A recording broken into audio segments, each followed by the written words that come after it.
La mission de l'Office du tourisme, c'est le développement des arrivées du monde entier touristique vers le Maroc. Comment nous travaillons? À travers une panoplie d'actions. Premièrement, avec des partenariats sur l'aérien. Nous développons des partenariats avec une vingtaine de compagnies aériennes, dont toutes les grandes compagnies majeures low cost, comme par exemple Ryanair, EasyJet, Norvégienne, Transavia, mais aussi avec les compagnies régulières et charter allemandes, anglaises, espagnoles, à titre d'exemple. Nous développons aussi, donc nous les encourageons à ouvrir des routes, les routes classiques dans lesquelles les rentabilités sont a priori assurées, elles le font par elles-mêmes de par leur métier, mais nous allons plus profondément avec elles sur des régions au départ de l'Europe pour arriver vers le Maroc à travers l'ensemble des villes touristiques que peuvent être Agadir, Marrakech, Rabat, Tanger, Fès. Et là, en Angleterre par exemple, nous allons demander à des compagnies aériennes de promouvoir, d'ouvrir des routes au départ de Birmingham, de Liverpool, de Leeds, au-delà de celles existantes classiquement au départ de Londres. C'est la même chose sur l'Allemagne. Il y a Düsseldorf, Francfort, Munich, Stuttgart, Dresde, j'en passe. C'est ça la politique. Et d'aller vers ces régions touristiques. Nous développons aussi des partenariats avec les tours opérateurs, à peu près 45, les gros essentiellement, et quelques-uns de taille moyenne ou spécialisés, au départ de tous ces pays-là, vers les régions marocaines touristiques. Ça, c'est un premier plan d'action. Les autres actions, alors, c'est la promotion. Nous invitons environ 1000 à 1100 journalistes par an, au départ du monde entier, environ 2000 à 2200 tours opérateurs et agences de voyage, à travers ce qu'on appelle des voyages de familiarisation, des fam trips, pour qu'ils découvrent non seulement des voyages soit classiques, soit thématiques, axés sur le bien-être, axés sur la découverte de notre histoire, axés sur la découverte de la gastronomie, à titre d'exemple. De même, nous faisons des actions de promotion avec des événements à l'étranger, quelquefois de gros événements. La COP 21, nous étions présents avec un stand high technology au Grand Palais, à titre d'exemple. Nous avons fait plusieurs actions de ce type. Je ne vais pas les citer, ça serait trop long. C'est l'une des manières aussi, donc, des grands événements en Europe. Enfin, nous sommes présents dans 80 foires à travers le monde chaque année, dont les plus grandes européennes, telles que l'ITB à Berlin, le World Trade Center à Londres, le FITOUR à Madrid, etc. Et nous étions présents aussi, évidemment, à la foire touristique d'Abidjan, dernièrement, le CITA, dans le cadre de la même optique de développer nos partenariats, d'être présents, d'appuyer les relations fraternelles que nous avons avec la Côte d'Ivoire, comme nous l'avons avec beaucoup de pays en Afrique. On fait des campagnes de communication, télévision, affichage, radio, et on s'attaque beaucoup aujourd'hui à tout ce qui est Internet, vente via le net, parce qu'au départ de l'Europe et dans plusieurs pays, c'est ce qui marche le mieux aujourd'hui.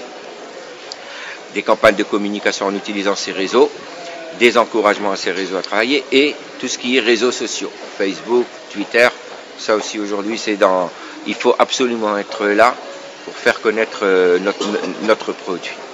Ça c'est la panoplie d'actions sur lesquelles l'une avec l'autre cumulée nous permet de mieux faire connaître le Maroc et de pousser les gens à venir.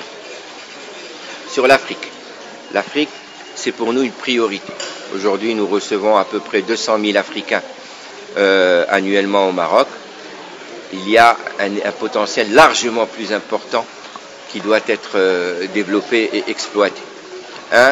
L'Afrique, c'est déjà au niveau économique pour le Maroc, c'est un partenaire privilégié et prioritaire. Deuxièmement, nous entretenons des relations séculaires et de grande fraternité avec énormément de pays, particulièrement dans l'Afrique de l'Ouest. Troisièmement, le Maroc offre une panoplie de produits tout à fait complets et qui répond tout à fait aux besoins des Africains lorsqu'ils souhaitent voyager. D'abord, il y a la proximité. Au lieu d'aller en Europe, c'est de venir au Maroc et de ne pas avoir à traverser les océans et les mers. Deuxièmement, le produit cultuel, donc religieux, pour 250 à 300 millions de tijanes en Afrique.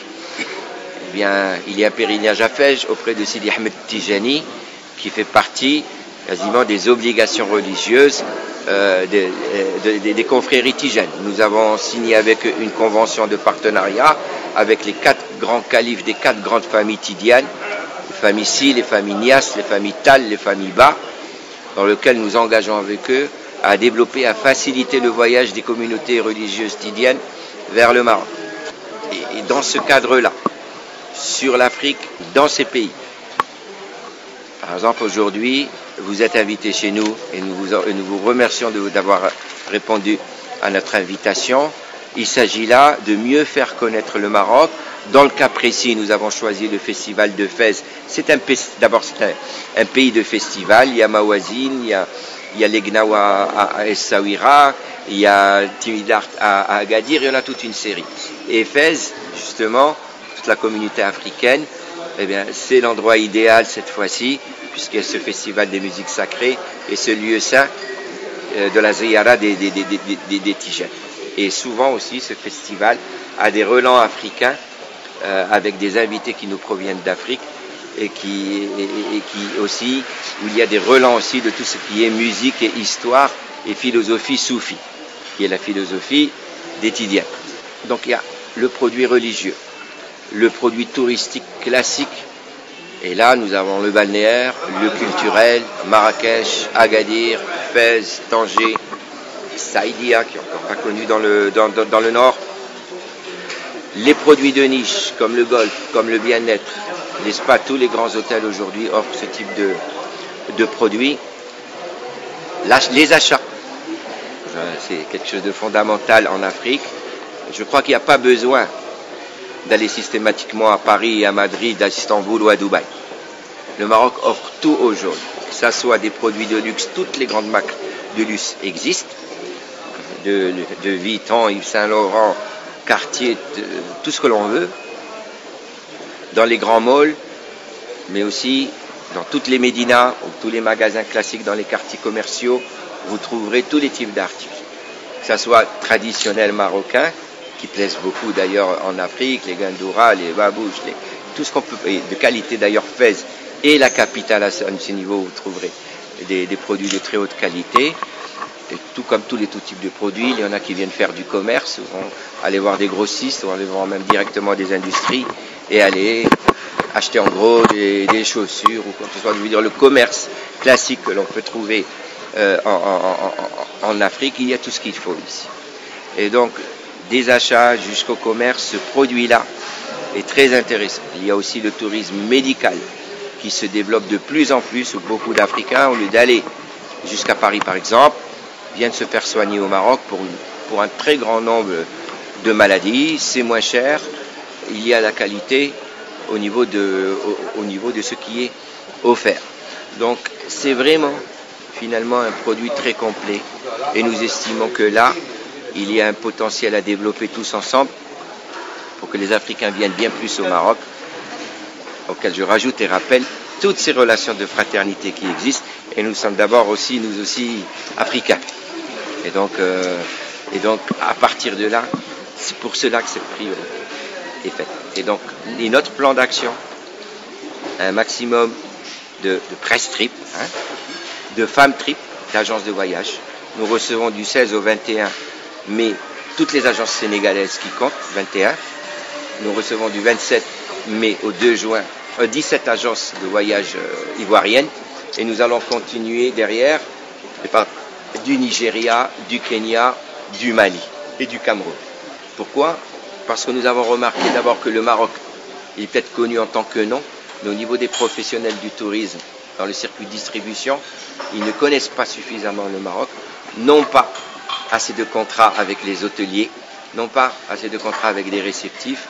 Il s'agit donc on organisera des workshops où tous les partenaires potentiels, hôteliers, réceptifs de toutes les villes que nous allons visiter, pourront rencontrer ces agences de voyage et signer des contrats.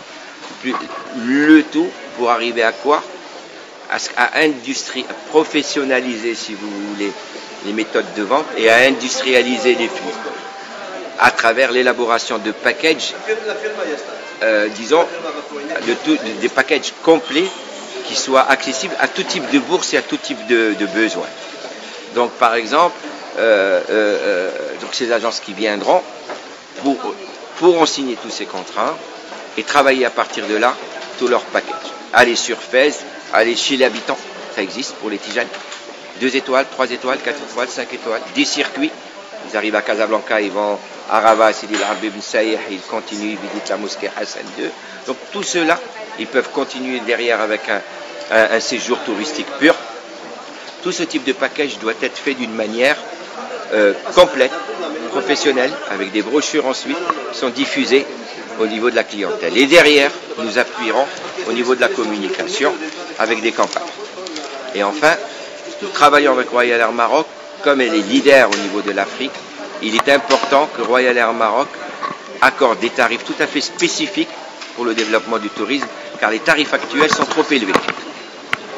Et donc, qu'il donne un tarif, comme on dit, net à ces agences de travail, de voyage, pour qu'il soit dédié à ces agences, spécifiquement, toutes celles qui souhaitent programmer le Maroc, qu'elles aient accès à ce tarif et qu'il soit compétitif pour que les gens puissent venir. Bien plus en masse que ce qu'ils ne viennent aujourd'hui. Ça, c'est aussi un point clé de succès important. Et donc, notre partenaire, Royal Air Maroc, qui est notre compagnie nationale, se doit d'aller plus loin que ce qu'elle ne fait au niveau tarifaire, et elle a tout à y gagner, puisqu'elle va recevoir une clientèle tout à fait nouvelle, qui n'existait pas jusqu'à aujourd'hui. Nous sommes en collaboration avec eux.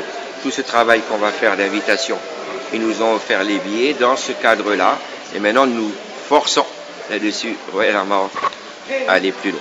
Même nous n'avons pas de compagnie aérienne, nous n'avons pas d'hôtel, mais notre devoir c'est de pousser à cela.